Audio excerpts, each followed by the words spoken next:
On ne plus en douter, le rattling a fait ses preuves depuis plusieurs années. Les chasseurs ont tendance à utiliser le rattling seulement une fois que le rut bat son plein pour vraiment forcer les gros bocs à sortir de leur gond puis à se présenter sur un poste d'affût. Personnellement, c'est certain que j'utilise la technique du rattling durant le rut, mais depuis quelques années, je l'utilise tout au long de la saison. Après des observations personnelles, j'ai remarqué que les chevreuils, une partie de l'été jusqu'au milieu septembre, sont toujours ensemble. Les mâles se regroupent ensemble. On dirait qu'ils forment un genre de groupe de célibataires. Tant que les velours ne sont pas tombés, les chevreuils ont tendance à rester ensemble, les mâles, puis ils vont s'alimenter ensemble, puis ils circulent ensemble, formant des petits groupes de chevreuils. Tant aussi longtemps que les velours ne sont pas tombés, ils se tolèrent, puis ils se côtoient sans problème. C'est certain qu'une fois que les velours sont tombés, là, leur comportement change tranquillement. Les bocs vont avoir des petits affrontements. Ils vont commencer tranquillement à chamailler un petit peu. C'est certain que les très gros mâles, juste par leur masse corporelle ou leur attitude, vont dégager quelque chose que les autres chevreuils n'auront pas tendance à vouloir les affronter. Par contre, des petits chevreuils de même gabarit vont vouloir faire des petits combats, du petit chamaillage, un peu comme deux jeunes garçons là, qui veulent voir qui est plus fort que l'autre. Les chevreuils, c'est le même principe que ça. Alors, le rattling en début de saison, une fois que les velours sont tombés, les mâles commencent tranquillement à faire des petits affrontements, en même temps que ensuite de ça, les cornets vont suivre, puis leur période d'entraînement, si on peut l'appeler comme ça, va continuer. La façon que j'utilise le rattling en début de saison est vraiment différente de pendant le rut. Les frottements de bois, on le sait, si vous avez des caméras de surveillance, si vous avez observé des combats sur vos caméras ou si vous avez eu la chance de voir des vrais combats en début de saison, c'est juste du petit chamaillage. C'est rien, c'est pas un combat très violent. C'est vraiment comme des combats d'amitié un peu. Là. On se pousse un peu, on s'achale un petit peu, mais rien de plus. Alors, en début de saison, n'hésitez pas à utiliser le rattling pour stimuler tous les chevreuils du coin. Je vous le dis, là, une fois que vous allez commencer à faire votre séance de rattling, les bocs habitués du coin vont se présenter à votre poste de chasse. Puis ainsi que les veaux, les femelles vont venir voir. C'est certain que les mâles dominants vont s'approcher du site de combat. Ils vont vouloir voir qui se chamaille sur leur territoire. Pour eux autres, c'est important de voir là, un petit peu, là, puis ils vont faire comme un bon père de famille, là, ils vont venir établir l'ordre s'ils voient que ça dégénère un petit peu, là, mais les mâles dominants vont se présenter, c'est certain, s'il y a des petits combats. Alors, en début de saison, c'est très simple. Première des choses, quand on tient un panache de chevreuil, on le tient dans le même sens que le chevreuil a des cornes sur sa tête. Puis ce qu'on fait, c'est qu'on tourne une corne d'un côté pour éviter de se taper sur les doigts. Si on le laisse comme ça, puis on tape, qu'est-ce qui va arriver? C'est qu'on va se blesser et qu'on va se frapper les doigts. En tournant une corne, c'est vraiment comme si deux chevreuils s'affrontent du même côté. Il n'y a pas de danger de se prendre les doigts si vous faites le rattling. En début de saison, comme je vous dis, c'est du rattling très doux. Des séquences d'une quinzaine de secondes, vraiment très doux.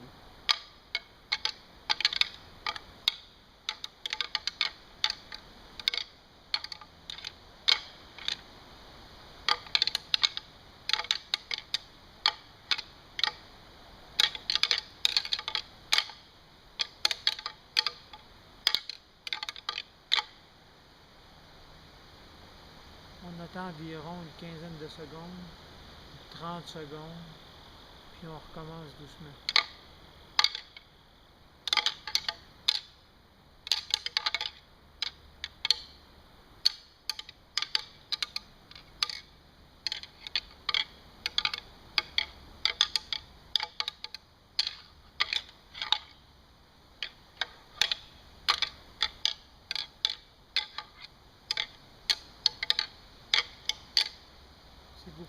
rattling de pointe puis de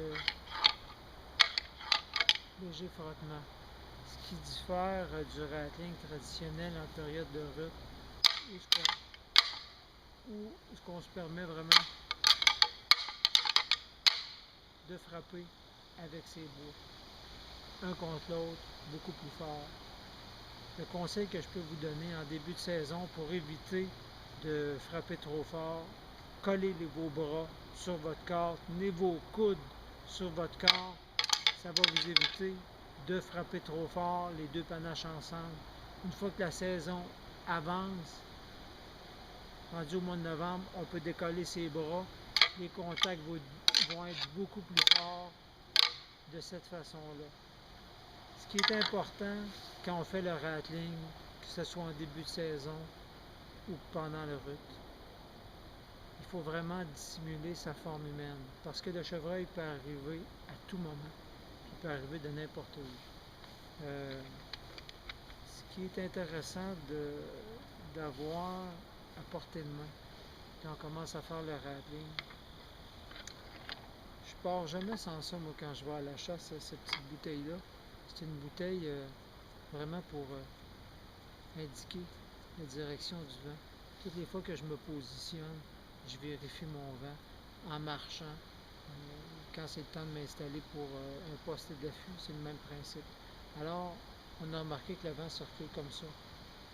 90-95% des chances, on a des chances que nos chevreuils arrivent de là. On ne se trompera pas, le son va être propagé de ce côté-là. C'est possible qu'il arrive de l'autre côté, mais il va aimer ça faire le tour pour pouvoir sentir, essayer de capter une odeur également en rentrant au poste. Alors cette partie-là va être intéressante à surveiller. Ce que j'aime bien, c'est positionner de cette façon-là quand le vent circule de ce côté-là. Étant droitier, je vais pouvoir suivre le chevreuil selon toute sa montée, pendant toute sa progression vers moi ou vers mon poste de chasse, en gardant soit le site de nourriture devant moi pour être certain que le chevreuil va passer. Ça me donne une bonne partie que je vais pouvoir suivre mon chevreuil pour pouvoir le récolter. C'est certain que s'il arrive de l'autre côté, je vais me placer en conséquence, puis je vais prendre le tir quand même. Et de cette façon, je mets les chances de mon côté. Ce qui est bien aussi sur le marché, c'est les petits sacs qu'on a. Ici, on a des sacs, différentes compagnies dans le fond. C'est le même principe en début de saison.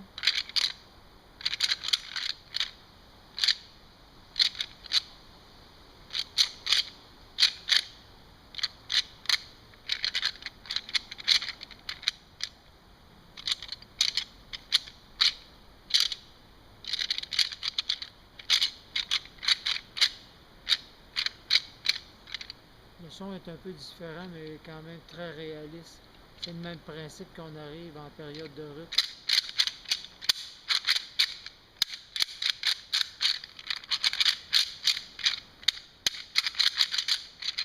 Le son est beaucoup plus fort, puis on va le faire plus agressivement, mais en début de saison.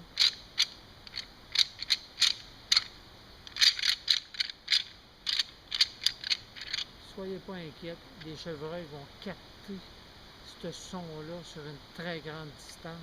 Ils vont s'approcher de la reine où ce que les combats, absolument pour voir ce qui se passe.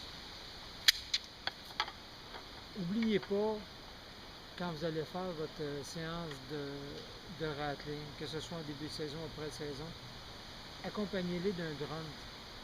Un petit peu de rattling.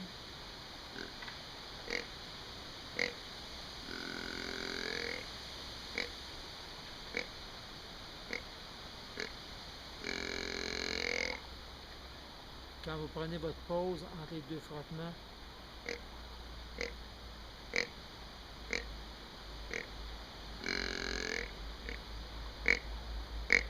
n'hésitez pas.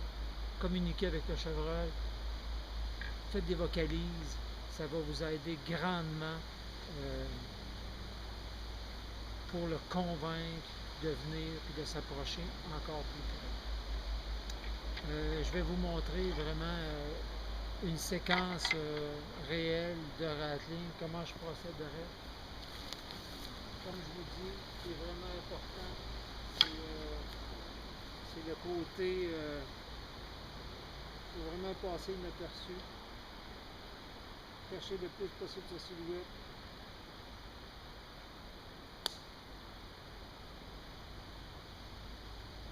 Je procéderai comme suit.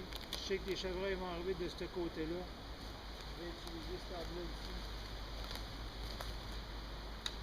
Je me positionne ici à l'arrière, bien adossé sur l'arbre, pour éviter que le chevreuil me voie.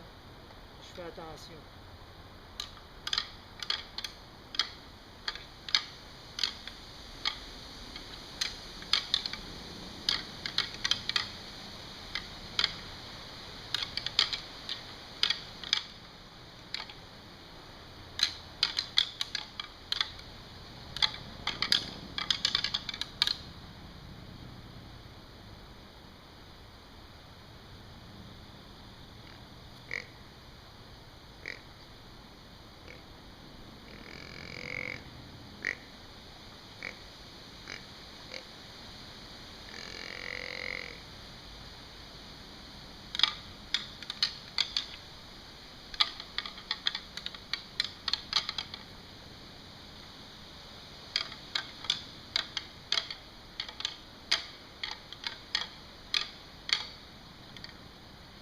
Si je suis en période de rut, que le rut bat son plein, il est évident que mon rattling va être différent, va être plus fort.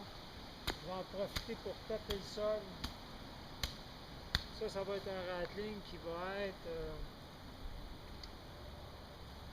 pendant la période de rut.